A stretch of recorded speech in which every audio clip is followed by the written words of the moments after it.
Hi guys, this is Hirosaki. This story is all about what if Naruto was the apprentice of the Sith Lord. Sidious killed Darth Plagueis. That is all we know. But what if the Sith Lord did not go quietly like Sidious thought? What if his spirit lived? What if he found a new apprentice in the form of one Uzumaki Naruto? What if he found the perfect apprentice? Before we start, kindly like and subscribe to this channel and look over the description box for the author of this amazing storyline. Welcome aboard! Chapter 11, Moving Forward. Darth Sage sat in deep meditation, the dark side of the Force swirling around him like a massive whirlpool of energy, which was ironic given how the base of operations was a country with such a name, and felt the spirits of his kin calling out to him. The echoes of their cries for blood to be spilled against the betrayers, and while sensing satisfaction in what had happened so far, it wasn't enough. Nowhere near enough. Of this, the young Sith of Uzumaki descent knew to be true as well, and wanted to stick it to Konoha once more. The question that followed in his mind was, how? Sage-sama, said Karen, as she cautiously approached the Sith. Her sensory abilities had almost overloaded in seeing the massive amount of dark energy, and knew it was times like these to stay away from the Jinchuriki's personal space. What is it, Karen? Said Darth Sage while keeping his eyes closed and focusing on the Force. I am pleased to report Han, Rashi, Samui, Hinata, and myself have returned from our mission successful in retrieving Fu from Taki, said Karen, as she had been assigned to find the village with Hinata and Fu before convincing the seven-tailed Jinchuriki that life could be better under the Sith's rule. It had not been an easy thing to do. Fu had fought them using basic guerrilla warfare tactics, but such ways of fighting didn't prove helpful against Hinata or Karen with their sensory abilities.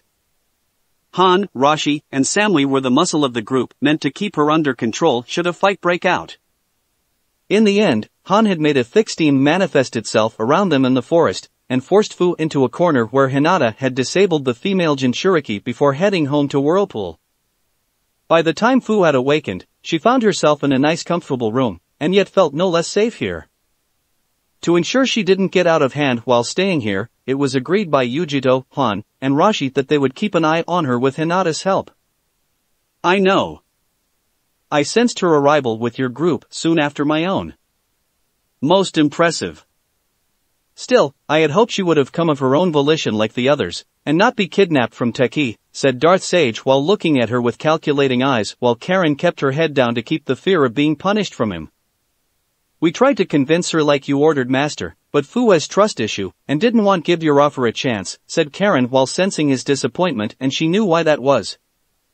There was a chance Fu could escape, use her demon's chakra, and basically give away their entire location to his enemies in the Leaf, if not the Akatsuki organization. I know you did. Still, I would prefer not to have one of my fellow Jinchuriki fight me over this, as it wastes my time, and the time of the others in dealing with her too, said Darth Sage while speaking in a cold tone that told Karen that she was on thin ice. We are being civil, my master. She's just not returning it, said Karen, as she sensed the darkness swirl around him more violently, and winced at feeling its tendrils whip near her face. She's a Jinchuriki, Karen. Like me. She most likely doesn't respond to civility because her trust in people was broken a long time ago by those that pretended to be civil, said Darth Sage, as he rose to his feet and walked past the frightened Karen. With Fu. Let me go. Said Fu, as she struggled against the much larger Han with Yujito at the door of her room while Rashi and Hinata were outside to ensure the green-haired girl didn't run. We cannot.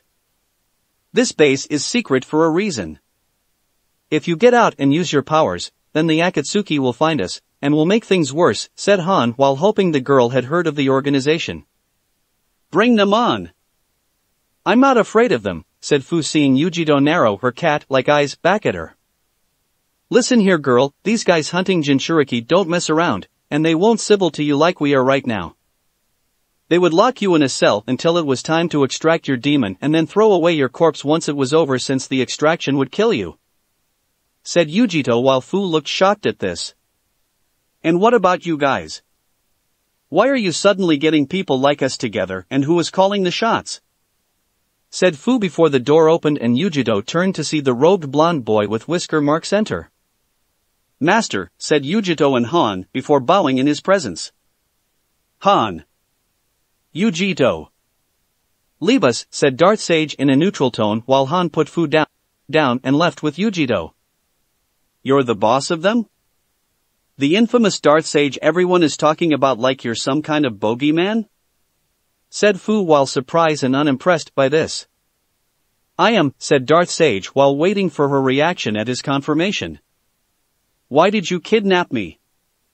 Said Fu while holding back the urge to rip his head off. That was a last resort. My subordinates I sent pulled to bring you here. They were first ordered to convince you to come of your own free will before doing something like that. However, their motives were pure, and cannot be faulted for it, no matter how much I want to, said Darth Sage, as he moved from his spot in front of the door near the dresser, and mirror behind it. Why? Said Fu knowing her demon could tell if he was lying. For the most part? To protect you from the Akatsuki organization and stick it to Taki for their treatment of you, said Darth Sage while Fu closed her eyes for a brief second. You're like me. You're a Jinchuriki too, said Fu while the Sith nodded. Correct. Like you, it was not by choice, and the villagers in Konoha didn't care whether it was or not. All they saw when looking at me was Kyuubi, said Darth Sage while Fu's eyes widened. So, the rumors are true. I heard you've been raising all sorts of hell for most of the major villages and the Akatsuki by defeating two of its strongest members in a fight, said Fu while actually sounding impressed. I can't take all the credit. Kimimaro fought Kisame and I fought Itachi, said Darth Sage while Fu still looked impressed. One doesn't just fight Itachi and walk away from it. He is a missing nin for a reason, said Fu with the Sith nodding in agreement. Of course. Still, I do what I must for the sake of my fellow Jinchuriki, and those like us who've been wronged badly by others. People like us constantly seek a purpose with their unique talents and skills when they have nothing. I am providing what others would deny us simply because of what we are, said Darth Sage while seeing Fu was becoming more comfortable with him. So, what is your overall plan then? Said Fu curiously while the Sith just chuckled. Oh, that would be telling my dear, and I'm not about to tip my hand so soon when your loyalty has not been assured. For all I know, you could escape from here, tell your village about us, our plans, tell the other villages, and have them breathing down our necks with the Akatsuki doing the same. Do you know the chaos, bloodshed, and death that would bring to my doorstep? As much as I'd love for that to happen in general, I would prefer it not occur here, and it be on my terms for when it actually did, said Darth Sage seeing the girl frown at not being told something. Say I join you. What's in it for me? Said Fu, as she wanted to know the risks that came with joining, and the benefits too. Sanctuary. Getting stronger. A chance to bond with your fellow Jinchuriki and become a part of something greater, said Darth Sage while listing each one off with his fingers. And what do I have to do in order to have this generous bounty? Said Fu, as she had met people speaking false promises, and paid for her nativity several times. Your loyalty. Nothing more. Everyone here has more freedom, happiness, and overall strength than they ever could in their old village. In return, they give me their undying loyalty, and things have never been better, said Darth Sage, but could see Fu was still skeptical, and didn't want to buy what he was selling just yet. That's a lot to ask of me, you know, said Fu seeing the Sith nod. True. But what I'm offering in return is far more than what anyone else will give you in my place. Even more so once they learned of your hidden status. Don't think people won't learn of it. All the shinobi villages, as well as the Akatsuki, have spies everywhere, and will sell you out the moment they learn you are a Jinchuriki, said Darth Sage. He saw Fu reluctantly agreed that was true, and nodded her head at that. Can I at least get an idea of what your plan is? Said Fu wanting to know about her new home and what this guy's purpose was. Of course. Sit down. Relax, said Darth Sage, as he brought a chair to his hand, and sat down in it while Fu went for the bed. It was going to be a long conversation. Akatsuki HQ. This is most disturbing, said Conan, as she recounted what Itachi had told the group with Pain beside her, and what the Sith did in Tsukuyomi with that strange being the boy called a master. Yes, it is. To think there was another Uzumaki out there, doing what we are doing, but in a different, and far more ambitious way, said Pain while in deep thought. What are you thinking, Pain? Said Konan while looking around for any kind of sign that Uchiha Madara was snooping around. I'm thinking we should help my fellow Uzumaki with his goal, said Pain while Konan looked at him with surprise etched on her face. Help him? But, why? Said Konan, as she saw Pain smile at her, and wondered what was going on inside his head. Because we are both fighting for peace, Konan. Already he has done more in such a short time than we have since forming the organization after taking control of AIM. Even now a majority of the Jinchuriki are under his control, the villages are being defanged with the exception of one, and even then, I imagine Suna is in the Kyuubi Jinchuriki's pocket. Yet at the same time, we are both taking different paths to reach overall peace, and currently on opposing sides. Eventually, our two sides will collide in conflict, and we will clash violently. Why waste our resources fighting, when we could work together, and speed up the process of finally achieving peace in the elemental countries, said Pain while Konan nodded at the idea of working with the Kyuubi Jinchuriki. It may prove difficult to get an audience with him if we ever find the location of his base outside of the company he runs, said Konan, knowing any meeting Pain had with the boy had to be away from Madara's prying eyes. There were very few and rare places throughout the elemental countries that Madara did not go. Find a way, Konan, said Pain, as he could use this boy's path over his own, and thwart Madara at the same time. Yes, Pain-sama, said Konan before leaving his side to carry out his order. Konoha Hospital at the moment. What do you mean his spine is still severed? Said Jiraiya while glaring heavily at the doctor in charge of his sensei's recovery. Or lack of recovery at the moment. We tried to heal the spinal injury, but the severing of nerves was not only clean through, there was also a residual dark energy of some kind that makes any attempt at repairing the injury impossible. I have never seen anything like it. When an attempt was made to heal the injury, there was some kind of backlash of energy that burned my hand, and made it impossible to continue, said the doctor, as he showed the burned hand to Jiraiya, and the Toad Sannin just scowled at it. So, you're saying my sensei's spine can't be healed? For how long? Said Jiraiya while getting the feeling he wasn't going to like the answer. Forever, I'm afraid. The dark energy that's attached itself to his spine where the severing occurred is not showing signs of fading, and it is possible that this energy is feeding off his chakra in some manner to sustain itself, said the doctor, as he saw Jiraiya getting angrier by the minute, and didn't like the results. That brat. When I get my hands on him, thought Jiraiya before turning to see the one person he didn't expect to see in Konoha again. Senju Tsunade herself. Thinking about your past mistakes, Jiraiya? Said Tsunade with a smirk on her face while Jiraiya continued to scowl. Something like that. Why are you even here, Tsunade? Where's Shizune and Tonton? Said Jiraiya while noticing the two were not with his former female teammate. They're running errands for me elsewhere. As for why I'm here, can't a former student of Sensei's pay a visit and tell him to get well soon? Said Tsunade while having overheard the doctor's failure regarding the surgery to heal the former Hokage's back. Depends on the student and their loyalty to him, said Jiraiya while Tsunade frowned slightly. My only loyalty is to family now, Jiraiya. Shizune, Tonton, and of course anyone on my grandmother's side of the Uzumaki family tree still alive, said Tsunade while Jiraiya sucked in a quick breath knowing she was referring to Naruto. I had almost forgotten Tsunade's part Uzumaki. Damn!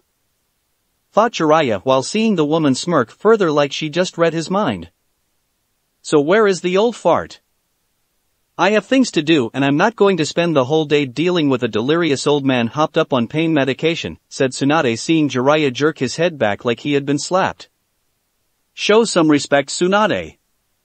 The man was our sensei, said Jiraiya while a hint of anger was in his moderately even tone. The very same sensei, who you helped assist in betraying me, and every Uzumaki in the world? Why should I respect a man who would betray me and my family for the belief that Jinchuriki are nothing more than weapons to be deprived of their loved ones? Tell me, Jiraiya.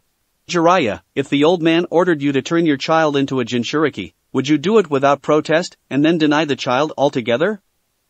Said Tsunade while seeing the man scoff and walk away. I don't deal with hypothetical possibilities, Tsunade. Any such window for having a child with that special someone has long since been closed, so the question is completely mute, said Jiraiya, as he walked away, and heard the hollow laughter coming from Tsunade's throat. You baka. Do you know why I chose to deny your advances? To turn down every single offer you threw at me for a date? It wasn't because of your perverted ways. It was due to the fact I knew you were unfit to be my boyfriend, lover, future husband, and father of any child I might want. I could see it in your eyes the moment you first asked me. I chose Dan because unlike you, he would have made me happy, and not done something stupid like betraying our godson. Said Tsunade while Jiraiya snapped his head around so fast, you'd think he broke his neck in certain places with a scowl on his face before turning into a fake smile. And look what happened to him. He's dead because of it. Real shame too. Dan probably would have made a great Hokage and possible father too. Guess we'll never know, said Jiraiya at last and continued walking away while Tsunade scowled now at his jab at Dan. At least he died honorably, Jiraiya, which is more than I can say about you, and the old bastard when this is all over, thought Tsunade before walking towards the former third Hokage's room to have a little chat with him. Sarutobi Hiruzen's hospital room? I didn't expect you to come here, Tsunade. Not after what Jiraiya told me of your current mood, said Hiruzen seeing Tsunade glaring at him and realized she still was in that kind of mood. The kind that hurt men where they were the most sensitive and protecting. Funny. I'm actually here because of my current mood. I heard a certain Uzumaki did this to you and felt the urge to see it for myself. Imagine my surprise at seeing the so-called Kami of Shinobi being reduced to this. An old paraplegic. Even then you give them all a bad name just by being one. Said Tsunade, as she saw him scowl at her now, and was glad a figurative nerve was hit. You have a lot of nerve speaking to me like that, Tsunade. Your grandfather would be ashamed of you, said Hiruzen while Tsunade scowled back at him. Funny, I could say the same thing about you, sensei. I'm pretty sure he'd frown upon the idea of his wife's side of the family being almost completely annihilated in a genocidal way. You know what I'm talking about, don't you, sensei? I mean, in order for Konoha to have the Uzumaki bloodline being held exclusively in the village, it would have to do the unthinkable, and for the purpose of holding Kyuubi within its prized Jinchuriki, said Tsunade seeing the old man's heartbeat on the machines increase greatly. I don't know what you're talking about, Tsunade, said Hiruzen, but the machines hooked up to his body showed his spiked vital signs, which had long since exposed to Tsunade that he knew the truth, and had no intention of admitting it to her. A liar until the end, I see. My godson learned the truth. I don't know how he found out, but the Gaki found out about what you and Danzo team did. Got to admit, you had just about everyone fooled, and making others believe the Leaf was in the right in the last war to fight IWA. Did Orochimaru know?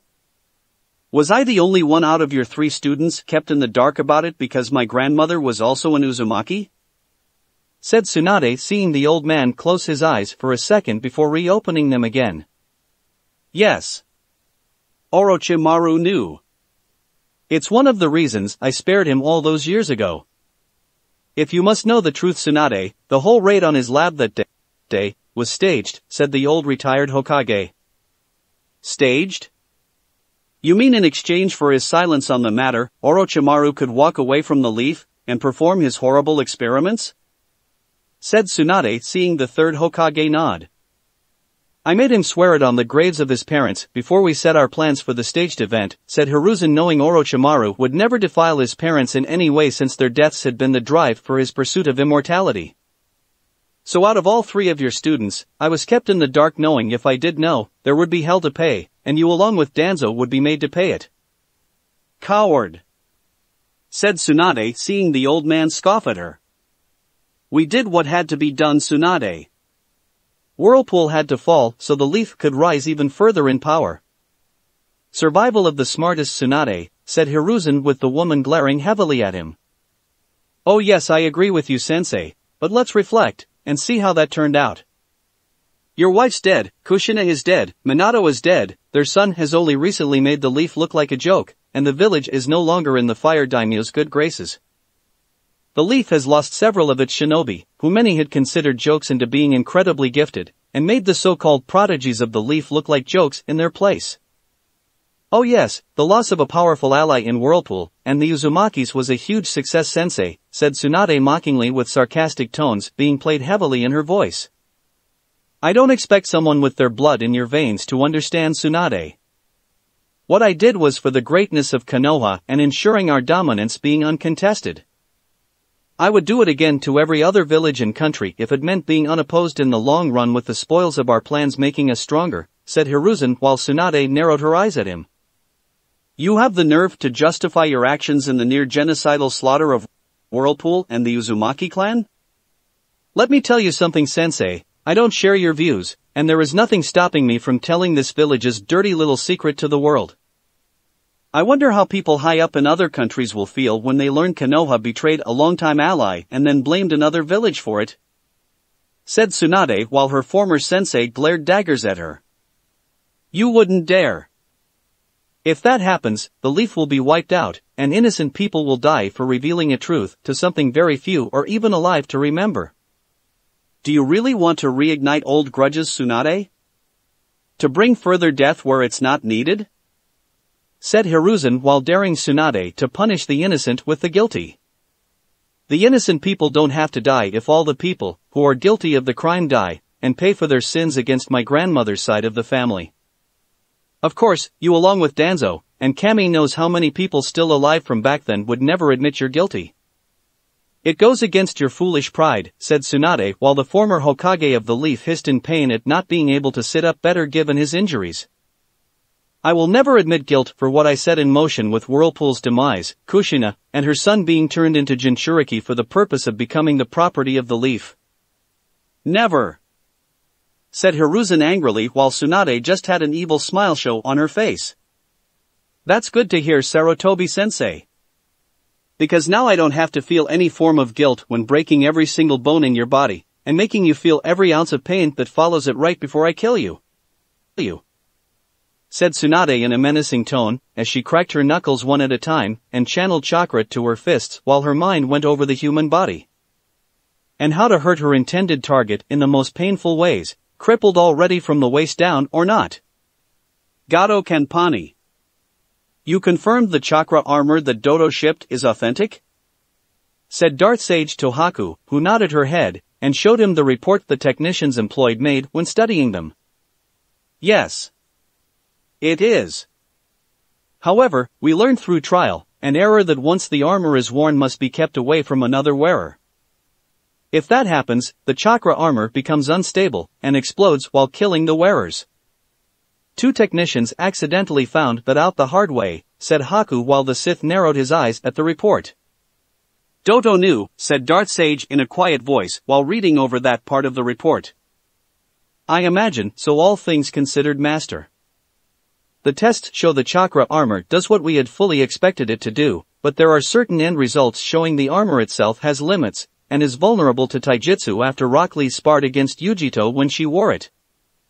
Hyuga Hinata was there to use her Byakugan to see Rashi use ninjutsu on the chakra armor and successfully absorb the attack, said Haku seeing him still scanning the report. So, it did as advertised. That's good. Still, the fault of taijutsu being a weakness doesn't lie so much with the chakra armor itself, but the wearer relying on the armor to take hits, and not being fluent in that aspect. Something I won't tolerate with its users. Have a tech team analyze the chakra armor to combat that weakness of multiple wearers being close to each other. Make sure the techs work their way around that particular weakness should those using them be forced to fight in close quarters, said Darth Sage, as he saw Haku nod, and knew she'd fix the problem in some manner. Sage-sama, the new contract is here from the movie production company, said a female secretary, as she knocked first before entering, and politely bowed in his presence. Excellent. Return to your duties while I review the contents of the contract, said Darth Sage with the secretary bowing, glancing at Haku for a second, and then leaving with a hint of jealousy aimed at the female ice user. Whether for Haku being so beautiful at such a young age or being close to the chairman of the company was undetermined though. What contract?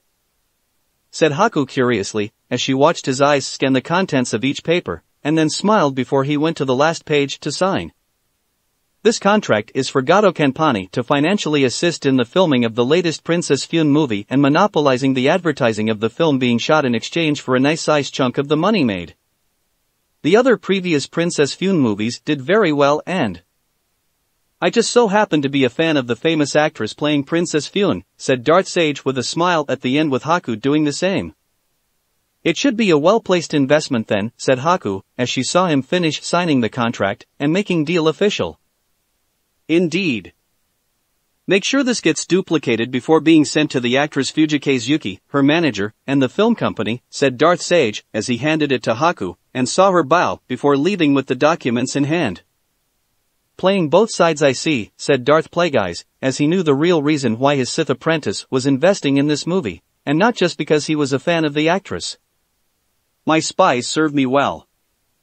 Dodo may get loyalty through intimidation, but we both know that way only lasts for so long, and even then, I'd prefer to use the power of greed to get people to tell me things. It's even more powerful when the spies are not only greedy, but desperate for cash, and are willing to get it by any means necessary. Fujikaze Yuki's manager is the leader of the rebels fighting against Doto in Snow Country and has been protecting her from the tyrant, thought Darth Sage, knowing the old man had a very good reason for that. And for good reason too. Doto killed her father and previous daimyo of the country to rule over it. Is it with your species that makes them lack finesse? Said Kyubi while the young Sith apprentice just shrugged. I don't know Kyubi. Wish I did, thought Darth Sage before letting out a sigh and then went back to working on how to expand his influence over the elemental countries. Lightning and Earth Country were going to be difficult given his past discretions. Undisclosed location. How are your injuries and eyes? Said Jiraiya sitting across from the figure that if many saw speaking with him would create a scandal. Fine. I'll live. I understand there is a mission you want me to undertake for the good of the leaf while using my cover as a member of the Akatsuki, said Itachi sipping some tea with the Sannin. Yes. You are aware of the situation the lead is in with Uzumaki Naruto, correct? Said Jiraiya seeing the Uchiha twitch slightly out of reflex from what happened in their last encounter. The boy has the favor of the Fire Daimyo along with several influential people all over the elemental countries, said Itachi with Jiraiya scowling at that. And he's wanted by the Akatsuki on account of being a Jinchuriki, said Jiraiya while Itachi nodded. That is true, said Itachi while getting an idea of what Jiraiya was getting at. I need you to kill him. Kill him and Kyubi without the Akatsuki getting the fox, said Jiraiya with Itachi keeping his emotionless face from revealing anything. It won't be easy to kill someone of Naruto's abilities. There is also the issue of you being able to protect me from the Akatsuki once they find out what I've done, said Itachi with Jiraiya nodding knowing it would be difficult given an organization consisting of S-class missing Nin were going to be a pain deal with. We'll deal with that when the time comes. What about your partner? Can you keep him off your back long enough to do it? Said Jiraiya while Itachi went over the calculations in his head. Yes. I can knock him out long enough to kill Naruto, but the fallout will not be pleasant since Kisame's death would soon follow the Kyuubi Jinchurikis, and show my allegiance is not to the organization itself, said Itachi knowing one less member of the Akatsuki coming after him was much better than every single one. By that point, the confusion will give us enough time to get you somewhere safe, and possibly back into Konoha once we reveal you killed Naruto yourself, said Jiraiya while Itachi frowned slightly. I was under the impression the Fire Daimyo would become completely enraged by the leaf welcoming me back for killing the Kyuubi Jinchuriki, said Itachi while Jiraiya just smirked. Let's just say for now Itachi-san, that there are ways around the Fire Daimyo's reactions, and with a little time can make him see things our way, said Jiraiya while Itachi frowned even further. Is he implying that there is a way to manipulate the Fire Daimyo? No. Impossible. Not even Jiraiya can do that, thought Itachi while watching the Sannin carefully.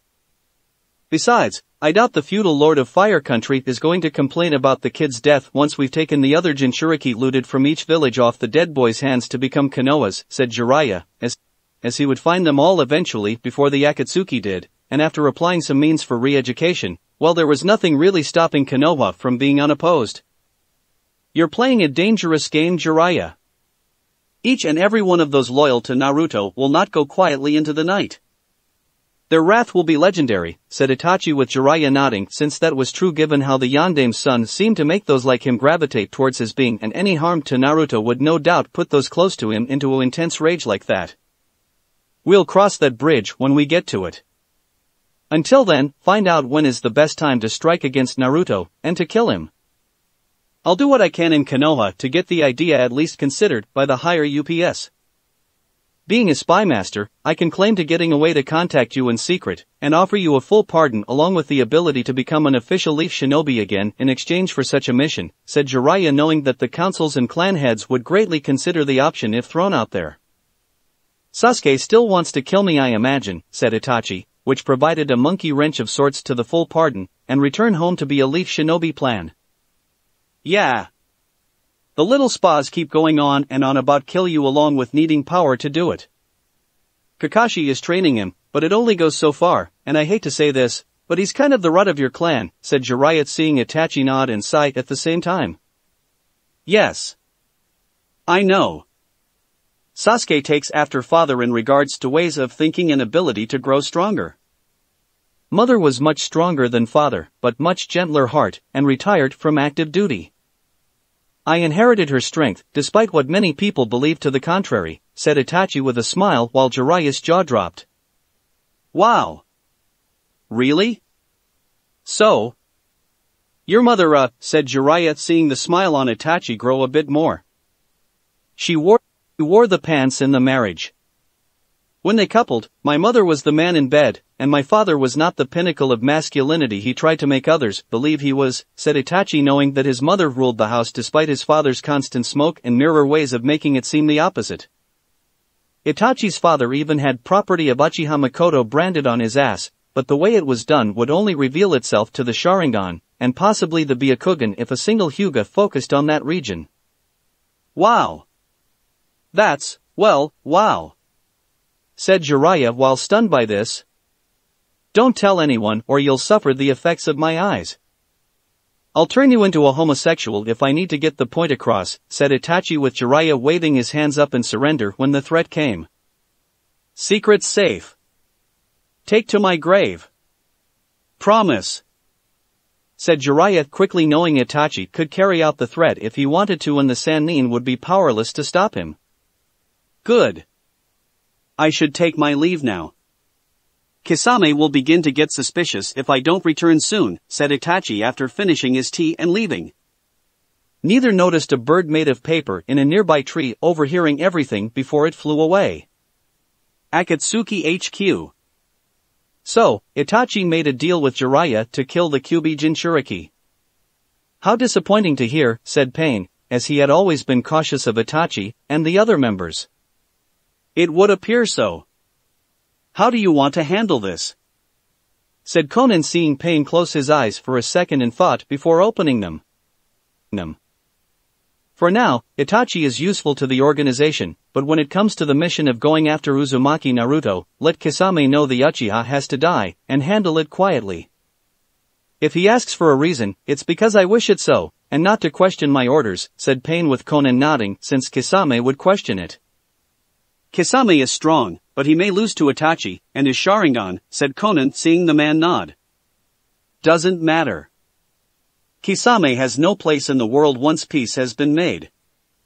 Even if Itachi wins, he knows his time with the organization is finished, and will seek to end the life of Uzumaki Naruto before returning to the Leaf. If the boy is as strong as I think he is, then Itachi will die, and both problems will be solved within days of each other. If Kisame wins, he has orders to go after the Kyuubi Jinchuriki alone, and with any luck the former 7 swordsmen of the mist will die, said Pain, as he planned to liquidate the organization's members, and remove certain individuals that only thrive in turmoil while unable to enjoy peace.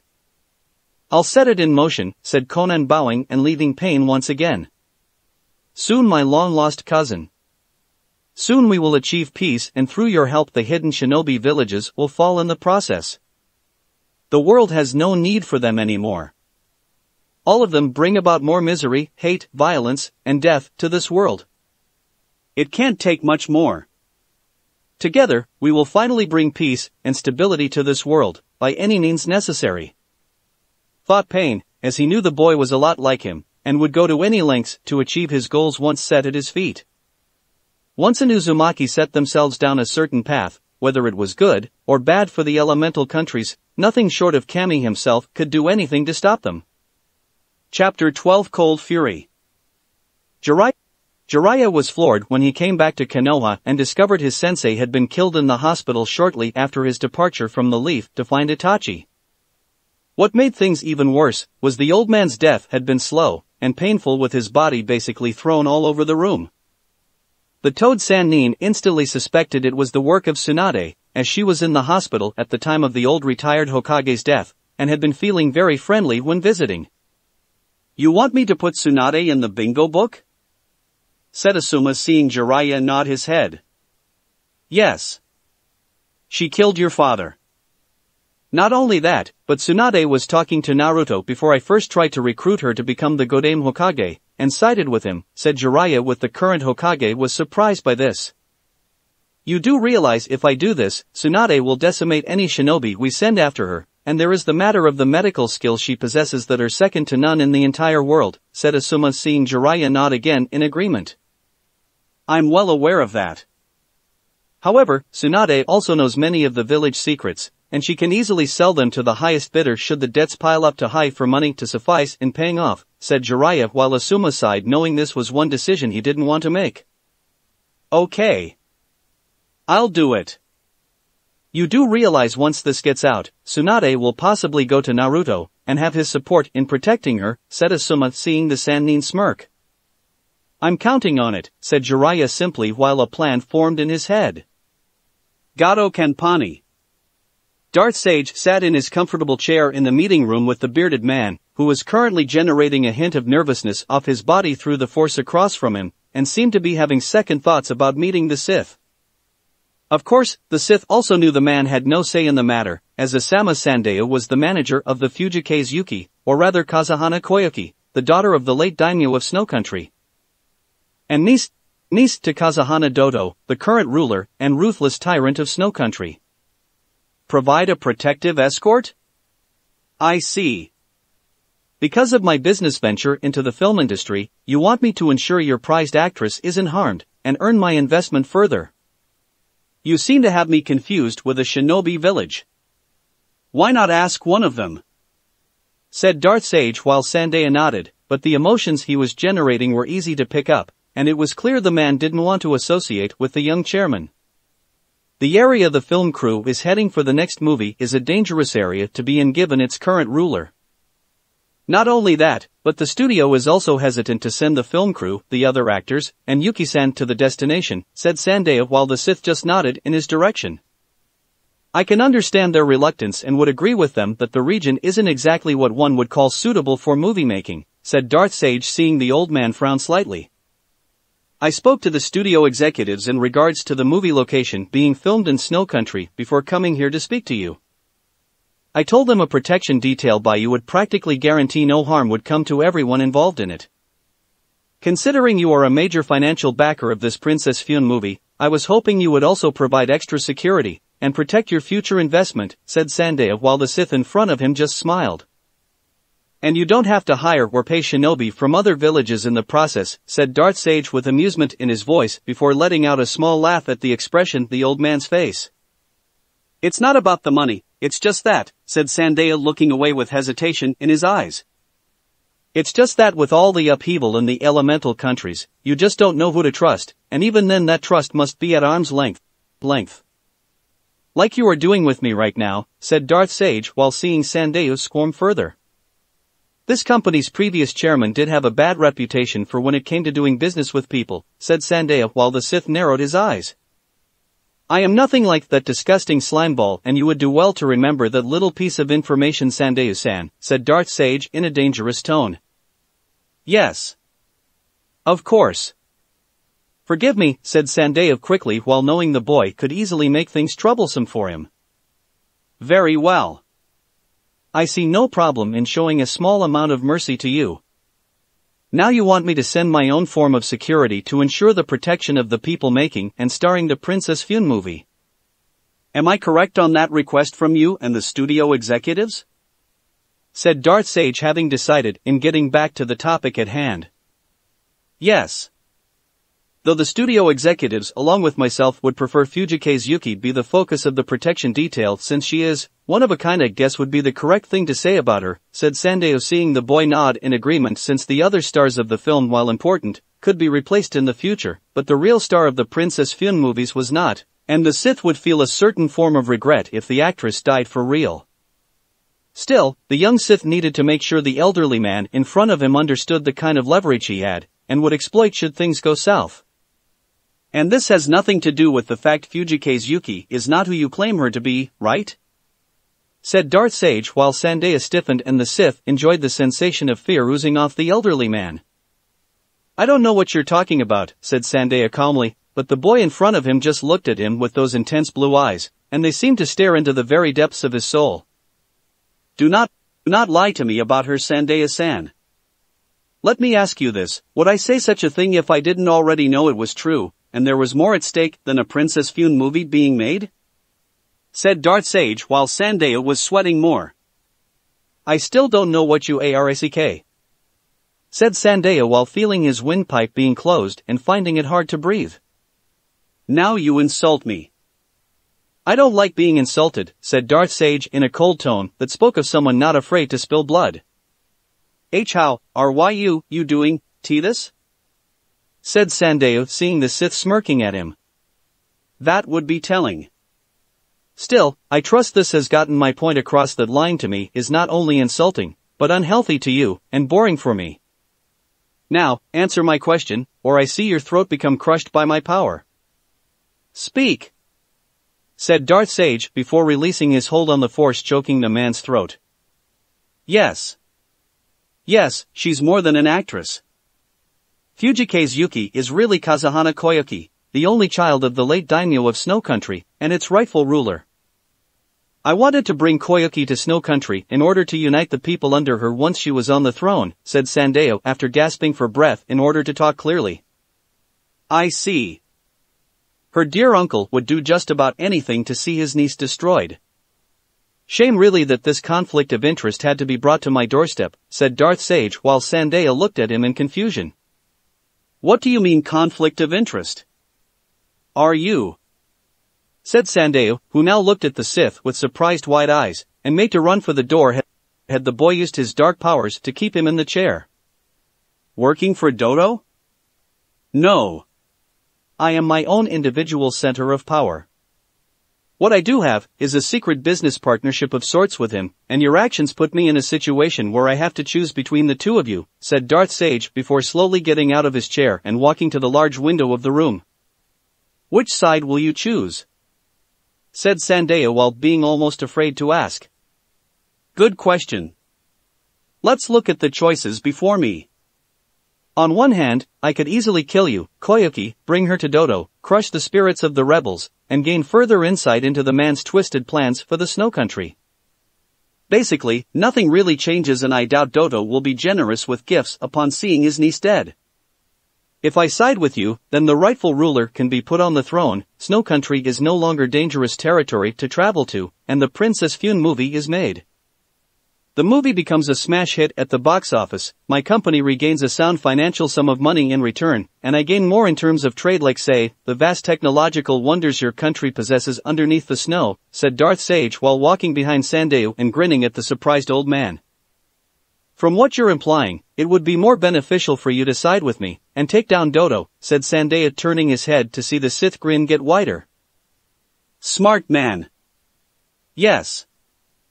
I am going to side with you, Sandeya-san, as it benefits me more than siding with Dodo ever could, and we both know the man is not exactly what I would call an honest business partner to have on my side. To be honest, I was going to eventually send some of my own agents to Snow Country to kill Dodo, and take what I needed while the country slowly slipped into chaos.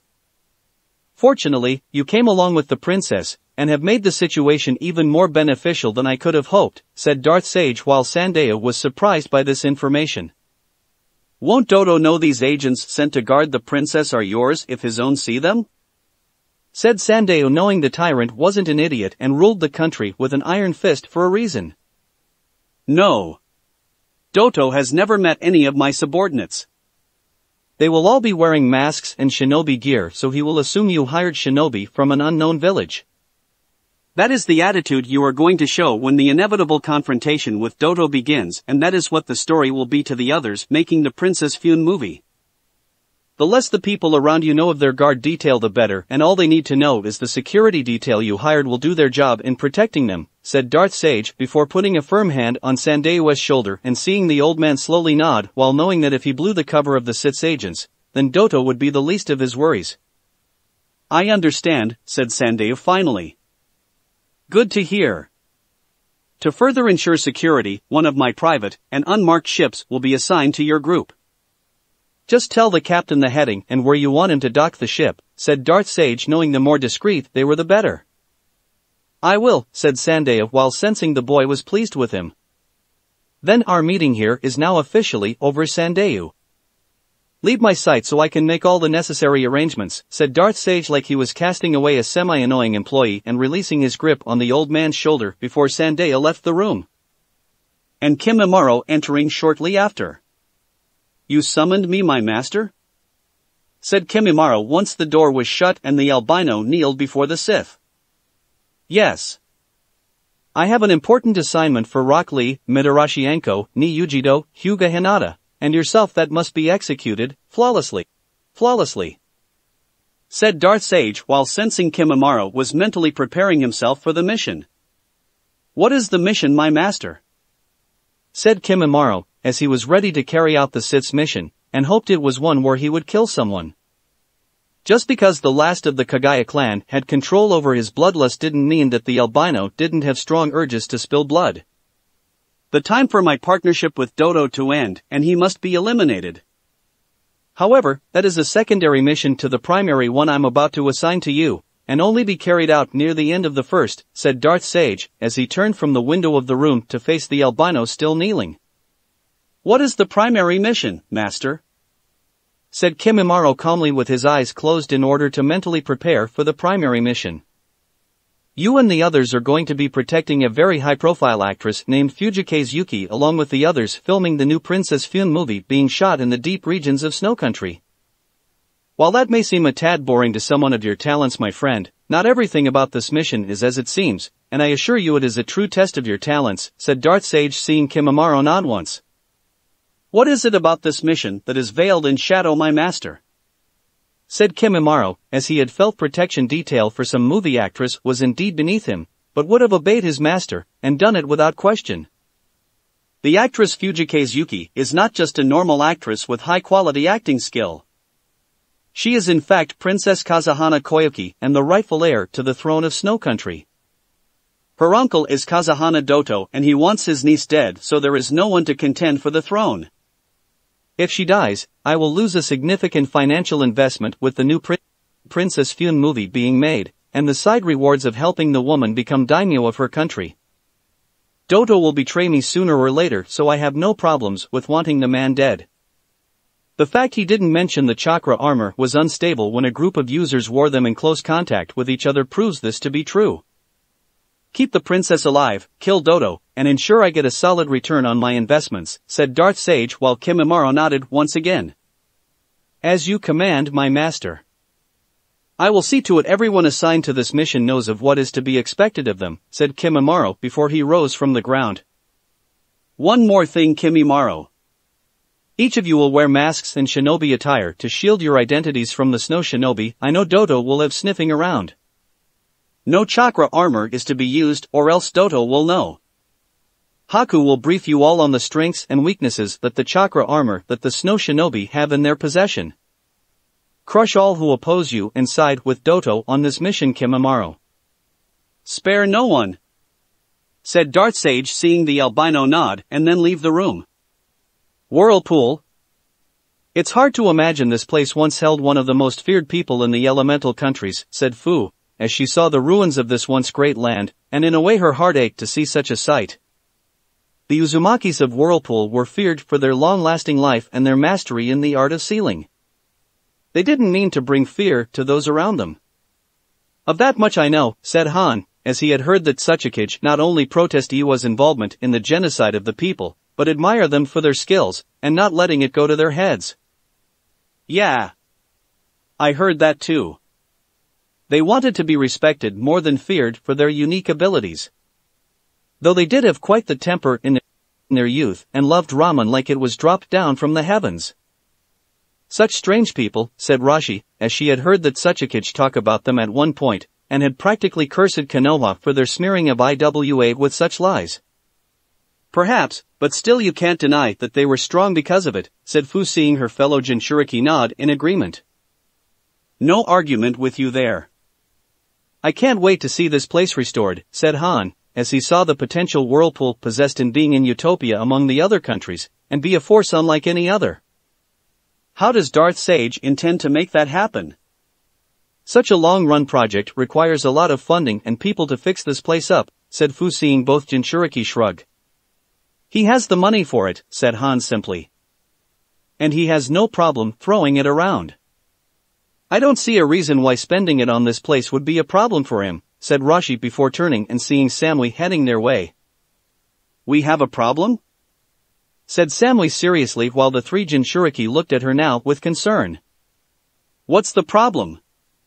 Said Fu curiously at the Kumo Kunoichi. Haku got word from one of spies in Konoha, who was running a shinobi clothing store, and overheard two Jonin talking. Senju Tsunade is being made a missing nin for her assassination of Sarutobi Hiruzen, who was the Sandaime Hokage, and put a massive bounty on her head, said Samui while Fu, Han, and Rashi looked at each other. Is she an ally of Darth Sage? Said Fu, knowing if she was, then they couldn't let her be left alone, and hunted down like a dog. Yes. Tsunade is not alone either. Her medical assistant Shizune and Pig named Tauntaun are in the bingo book now too.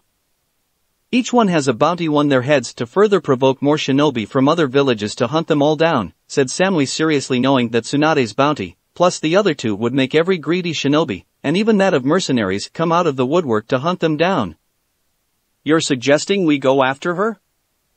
We have to tell Darth Sage first, said Fu, knowing he could handle this from his end. He can't help Tsunade right now.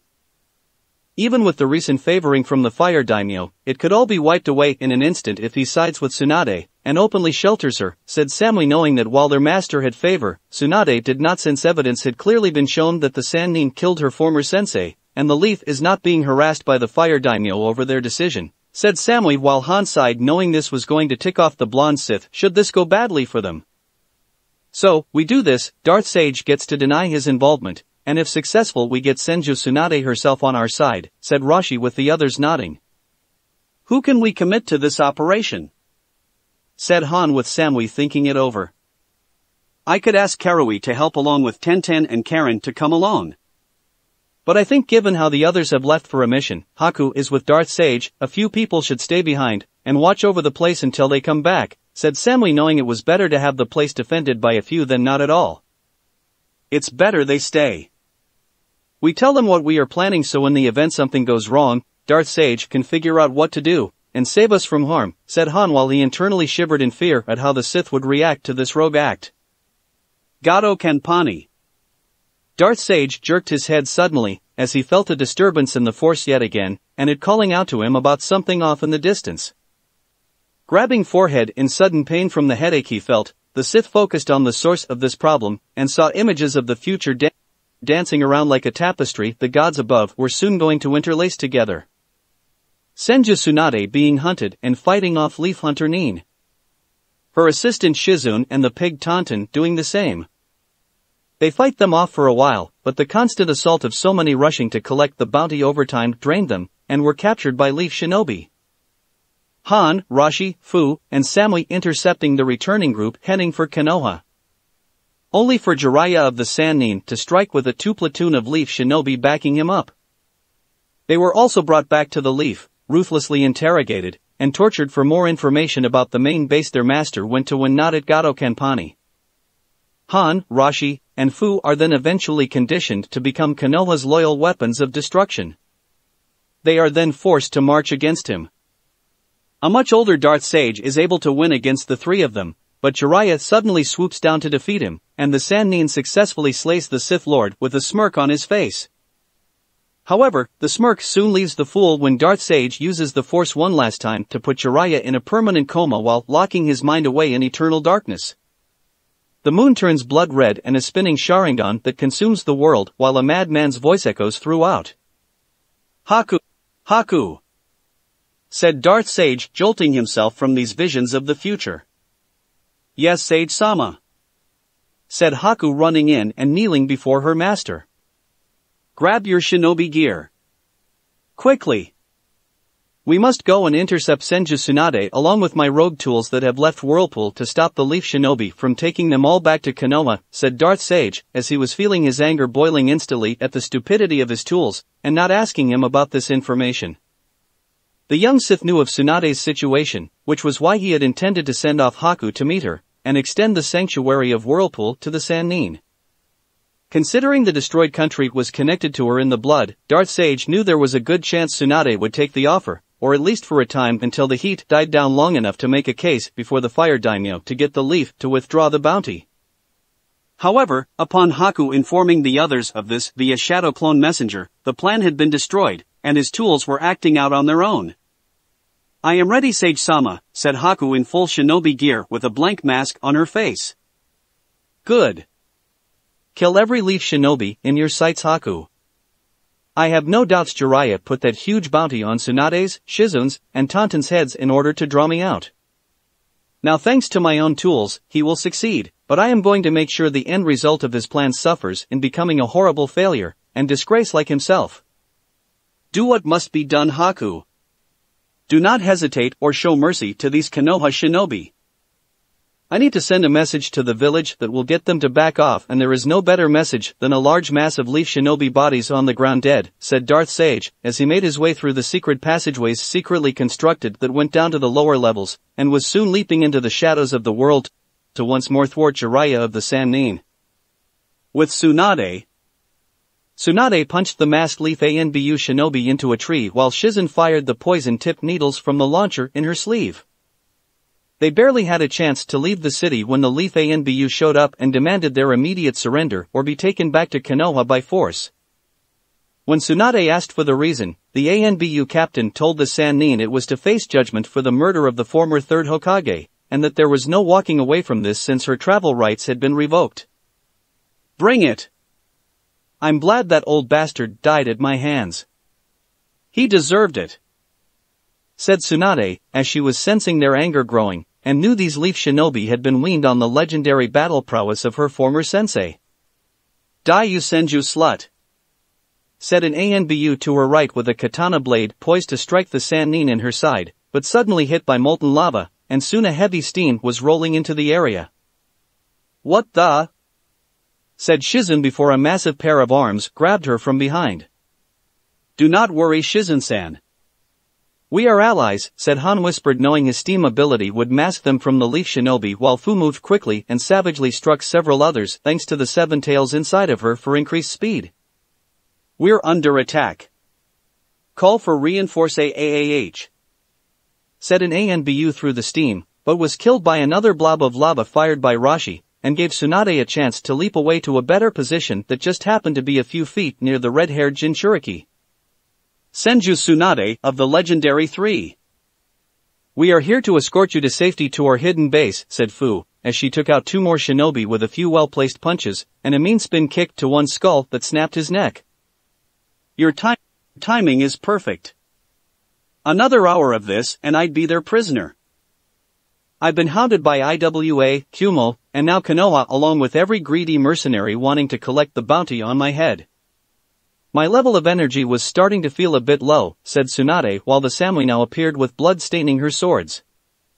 I helped clear the way for us, but there are more Leaf Shinobi hanging around, and I think one of them is Jiraiya of the Sannin, said Samui, as she saw Tsunade narrow her eyes at the mention of the man's name, and knew the female Sannin would love to crush her former teammate. If only my rage could be turned into chakra, I would rival the Kyuubi right now, said Tsunade, as she so wanted to crush the man and turn him into a blood smear like she did their old sensei in the hospital.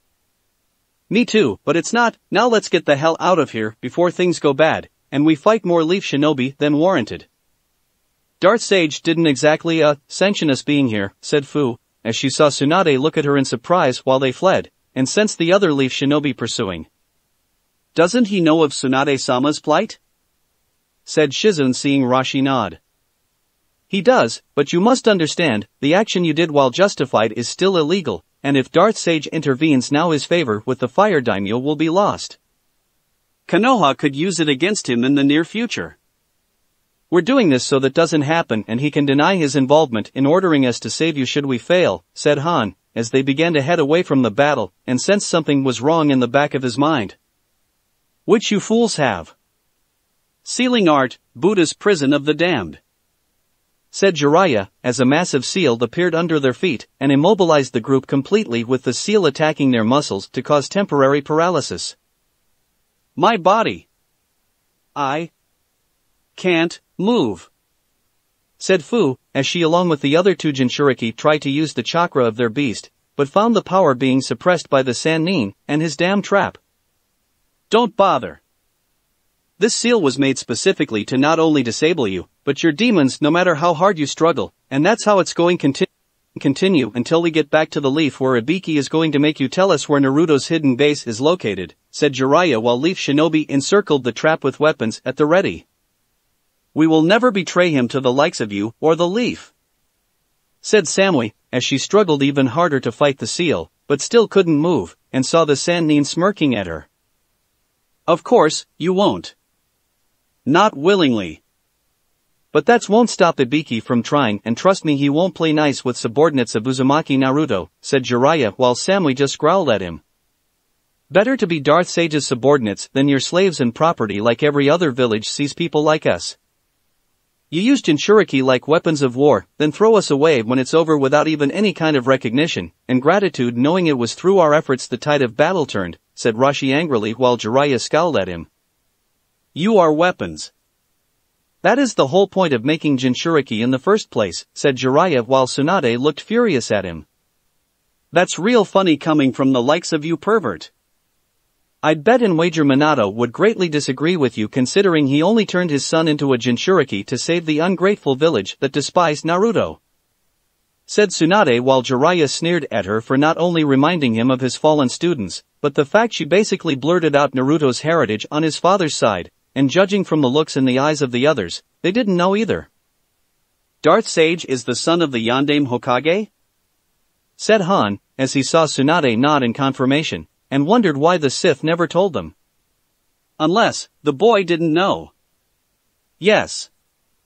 As his godmother, I knew Kushina was married to Minato, and was pregnant with Naruto before the Kyuubi attack happened.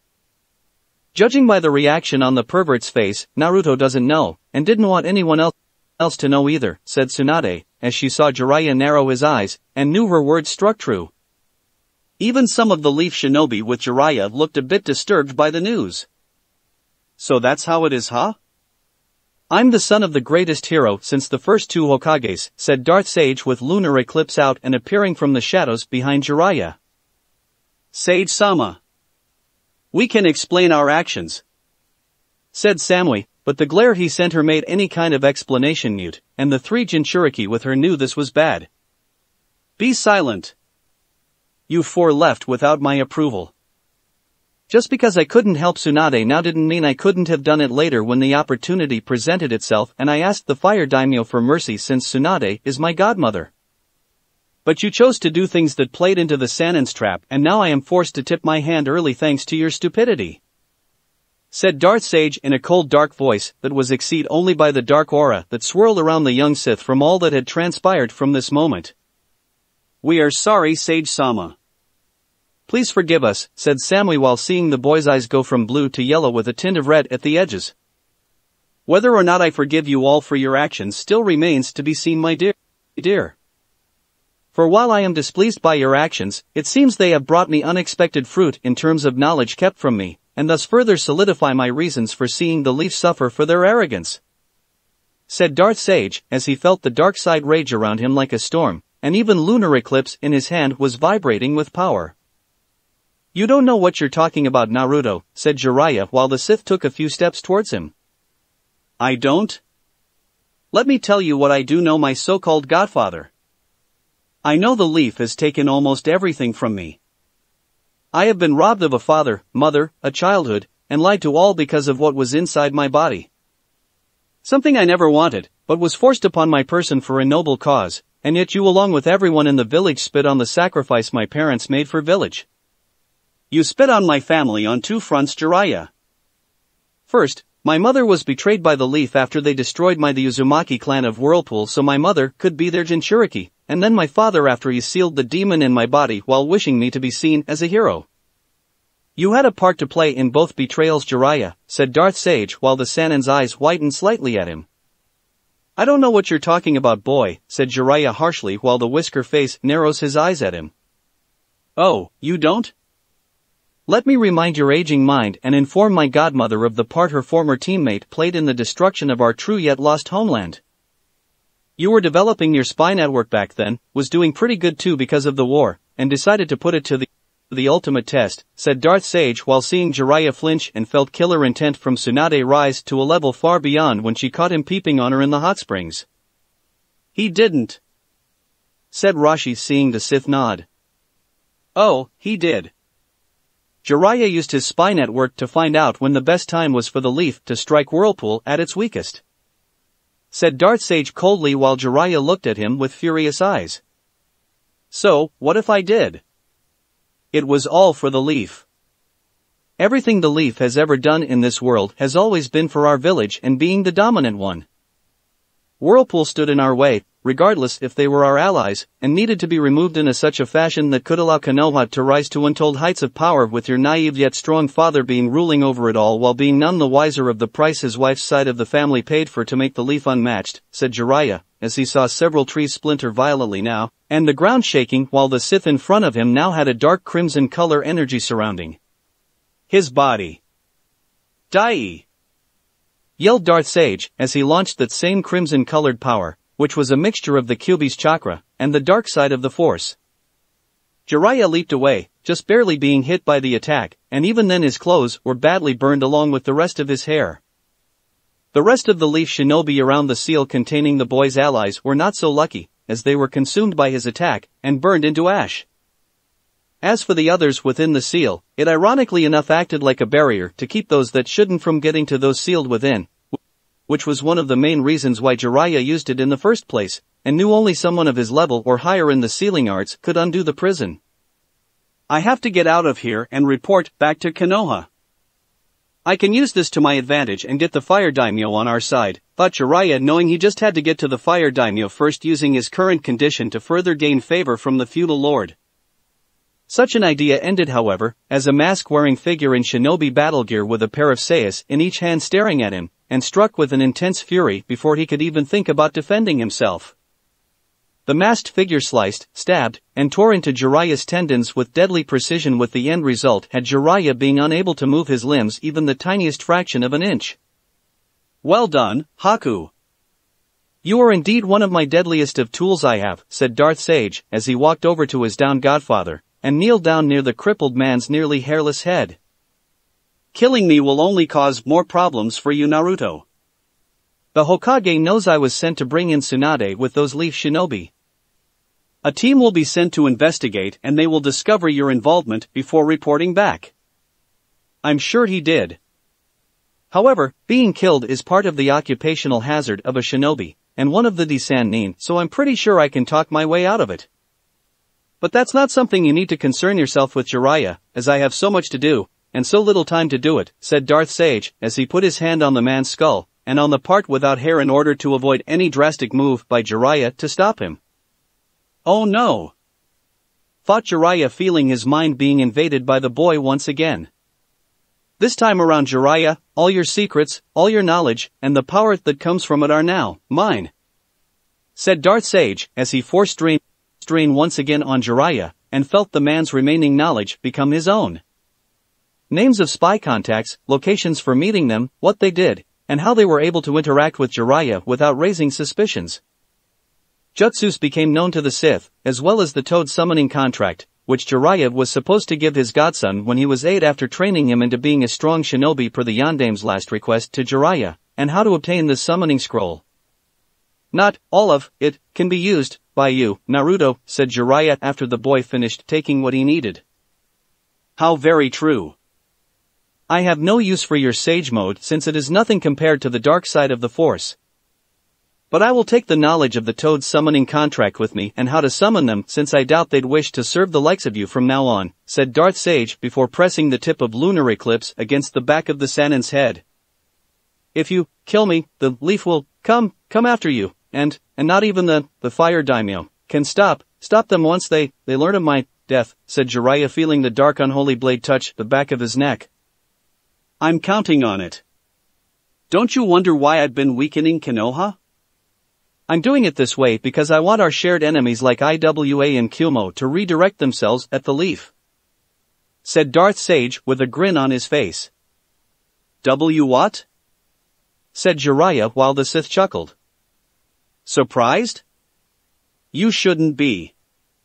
While I have enemies now in terms of IWA and Kyumo, the leaf is also their shared enemy, and we're unable to attack it because of its power, until now that is, said Darth Sage seeing Jiraiya's eyes widen in shock. You're going to have IWA and Kyumo destroy Konoha in its weakened condition, said Jiraiya while the boy just laughed. Exactly. We both know that the weaker Konoha gets, the more tempted IWA and Kyumo will be to remove the leaf from the equation altogether. As for you, my godfather, death at this moment would be too merciful, and I'm not currently in a very giving mood when it comes to that area, said Darth Sage, as he took out a single seed from his pocket and put it in the small incision-like cut he made with Lunar Eclipse. What did you just do? Said Jiraiya, knowing whatever the boy did was something major. Oh, nothing. I just planted a very special demon seedling in the back of your neck, said Darth Sage causally while Jiraiya was having a small panic attack. What? Said Jiraiya, wondering how Naruto even got one before the answer faster than to the question. As I said, it's special demon seed. Kyuubi knew where to have me look, but even then, it was hard to find since they are extremely rare, and I was only able to acquire a small amount in my travels throughout the elemental countries. It's called the Karma Seed, which is an interesting name in itself, as this seed can do very interesting things once implanted in something, or in your case, someone, said Darth Sage as he used the Force to heal the wound, and then put his hand on the hairless part of Jiraiya's skull. What does it do exactly? Said Jiraiya while the boy still smirked at him. Interesting enough, the first thing the Karma Seed does when inside a severely damaged body like yours is heal it, and make you right as rain on a hot summer day.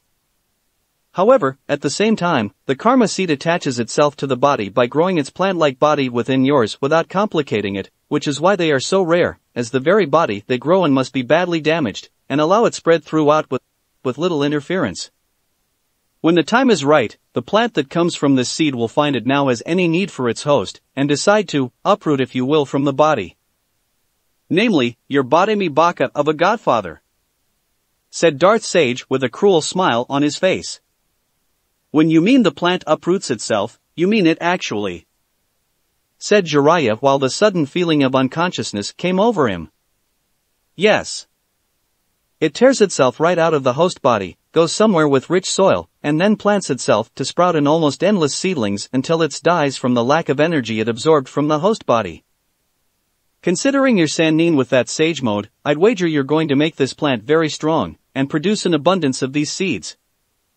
Of course, you won't know any of this until it's too late, as I can't have some second-rate doc in Konoha go digging it out of you, which by the way would be bad for your health since this demonic seed is attached to the brainstem, and any attempt to remove it will cause instant yet painful death, said Darth Sage as he saw Jiraiya trying to fight his actions into removing this information from his mind, and the memory of what the boy had done to the leaf shinobi around him.